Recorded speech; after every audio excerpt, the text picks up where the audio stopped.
Hello friends, welcome back to new video. ಪುಟ್ಟಕ್ಕನ ಮಕ್ಕಳು ಹಳ್ಳ ಹಿಡಿತಿದೆ. ಮುರಳಿ ಸಹನ ಸಂಬಂಧ ಸ್ನೇಹ ಮೇಲೆ ಹೆಚ್ಚಾಯಿತು ಕಂಟಿ ಪ್ರೇಮ. ಸಹನ ಹಾಗೂ ಮುರಳಿ ಸಂಬಂಧ ಬಹಳಷ್ಟು ಹದಗೆಡುತ್ತಿದೆ. ಅದಕ್ಕೆ ಕೌಸಲ್ಯ ಕೂಡ ತುಪ್ಪ ಸುರಿಯುತ್ತಿದ್ದಾಳೆ. ಮುರಳಿ ಆತನ ಗೆಳತಿಯ ಜೊತೆ ಎಲ್ಲೆಲ್ಲ ಸುತ್ತಾಡುತ್ತಿರಬೇಕಾದರೆ ಸಹನಾಗಿ ಬಹಳ ನೋವಾಗುತ್ತದೆ. ನನ್ನ ಗಂಡನಿಗೆ ನನ್ನ ಜೊತೆ ಮಾತನಾಡಲು ಸಮಯ ಸಿಗುವುದಿಲ್ಲ ಎಂದು ಬಹಳ ನೋವು ಪಡೆದುಕೊಳ್ಳುತ್ತಾಳೆ. ಇದೇ ಕಾರಣಕ್ಕೆ ಆಕೆ ಮುರಳಿ ಜೊತೆ ಆತನ ಮನೆಗೆ ಹೋಗದೆ ಪುಟ್ಟಕ್ಕನ ಮನೆಯಲ್ಲಿ ಉಳಿದು ಬಿಡುತ್ತಾಳೆ. ದಾರಿ ಉದ್ದಕ್ಕೂ ಮುರಳಿ ಸಾಕಾಗಿ ಅದೆಷ್ಟು ಬಾರಿ ಕರೆ ಮಾಡಿದರೂ ಆಕೆ ಮಾತ್ರ ಕರೆ ಸ್ವೀಕಾರ ಮಾಡದೆ ಅಳುತ್ತಾ ಇರುತ್ತಾಳೆ. ಆಗ ಸುಮಗೆ ಮುರಳಿ ಕರೆ ಮಾಡುತ್ತಾನೆ. ಸುಮಾ ಫೋನ್ ಕಾಲ್ ರಿಸೀವ್ ಮಾಡಿ ಮಾತನಾಡುತ್ತಾಳೆ. ಆಗ ಮುರಳಿ ಆ ಕೂಡಲೇ ತನ್ನ ಹೆಂಡತಿಯ ಬಗ್ಗೆ ವಿಚಾರಣೆ ಮಾಡುತ್ತಾನೆ. ಸಹನ ರೂಮಿನಿಂದಲೇ ನನಗೆ ಯಾರು ಬೇಡ, ನಾನು ಯಾರ ಜೊತೆ ಮಾತನಾಡುವುದು ಇಷ್ಟಪಡುವುದಿಲ್ಲ ಎಂದು ಜೋರಾಗಿ ಹೇಳಿಬಿಡುತ್ತದೆ. ಇದನ್ನು ಕೇಳಿದೆ ಮುರಳಿಗೆ ಏನು ಮಾಡಬೇಕು ಎಂದು ತಿಳಿದೆ ಕರೆ ಕಟ್ ಮಾಡುತ್ತಾನೆ. ಆ ಕೂಡಲೇ ವಿನುತಾ ಹೇಳ್ತಾಳೆ, ಇದಕ್ಕೆಲ್ಲ ಕಾರಣ ನಾನೇ. ನಾನು ನಿಮ್ಮೊಂದಿಗಿರುವುದು ಆಕೆಗೆ ಇಷ್ಟ ಆಗಿರುವುದಿಲ್ಲ. ಹೆಣ್ಣು ಮಕ್ಕಳ ಮನಸ್ಸನ್ನು ಹೆಣ್ಣು ಮಕ್ಕಳ ತಿಳಿಯದು ಸಾಧ್ಯ ಎಂದು ಮೆತ್ತಗೆ ಹೇಳಿದಾಗ ಮುರಳಿಗೆ ಸಹನ ಮತ್ತಷ್ಟು ಕೋಪ ಬರುತ್ತದೆ.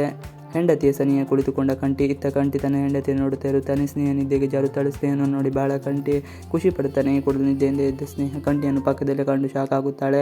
ಆ ಕೂಡಲೇ ಕಂಟಿಯವರ ನೀವು ಏನು ಮಾಡ್ತಾ ಇದ್ದೀರಾ ಎಂದು ಕೇಳುತ್ತಾಳೆ. ಗಂಡನನ್ನು ಹತ್ತಿರದಿಂದ ನೋಡಿ ದಿಗುಲುಗೊಂಡ ಸ್ನೇಹ. ಇದನ್ನು ಕೇಳಿದ ಕಂಟಿ, ಇದೇನು ನೀನು ಇಷ್ಟೊಂದು ಗಾಬರಿಯಿಂದ ಹೇಳುತ್ತಾ ಇದ್ದೀಯ, ಮಲಗಿಕೊಳ್ಳಿ ಎಂದು ಹೇಳಿ ಸ್ನೇಹವನ್ನು ಬೆಡ್ ಮೇಲೆ ಮಲಗಿಸುತ್ತಾನೆ.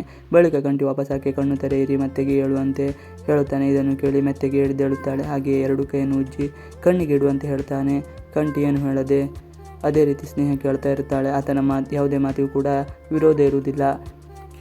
ಕಂಟಿ ಮಾತಿಗೆ ಪ್ರತ್ಯುತ್ತರ ನೀಡಿದ ಸ್ನೇಹ, ಯಾರ ಬಗ್ಗೆ ಆದರೂ ನೀವು ಮಾತನಾಡಿ, ಆದರೆ ಆ ಮನುಷ್ಯನ ಹೆಸರನ್ನು ಎತ್ತಬೇಡಿ ಎಂದು ಕೋಪಗೊಂಡು ಸ್ನೇಹ ಮಾತ್ರ ಅಲ್ಲಿಂದ ಏನು ಮಾತನಾಡದೆ ಎದ್ದು ಹೋಗುತ್ತಾಳೆ. ಇವಿಷ್ಟು ಇವತ್ತಿನ ವಿಡಿಯೋ. ಈ ವಿಡಿಯೋ ಇಷ್ಟ ಆದರೆ please like, share and subscribe ಮಾಡಿ. Thanks for watching video.